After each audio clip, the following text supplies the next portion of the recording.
台南的安平鱼市场是1989年起的，占地有1.2公顷。不过年久月深，这天棚的红门土必顺啊，花落落，更紧嘛拢看现，恐惊是会发生危险。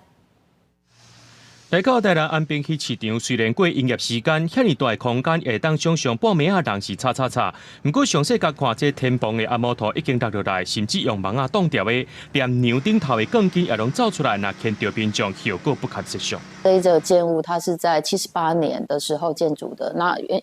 过去一直因为它没有到使用年限的关系，所以一直没有办法去提出重建的方案。长时间经由那个海水的腐蚀啊，所以现在钢筋裸露，还有那个天花板的混凝土掉下来的状况非常的严重。1989年起的台南安平鱼市场已经有35年历史，唔那环境设备正旧凹旧臭，连卫生也真乱讲，不都和现代化鱼市场比拼。当地大头仔拢希望早一日重建，互因有更较好的卖鱼的空间。也那边伊代表也因为安尼先进行会勘，要启动安平鱼市场的改建。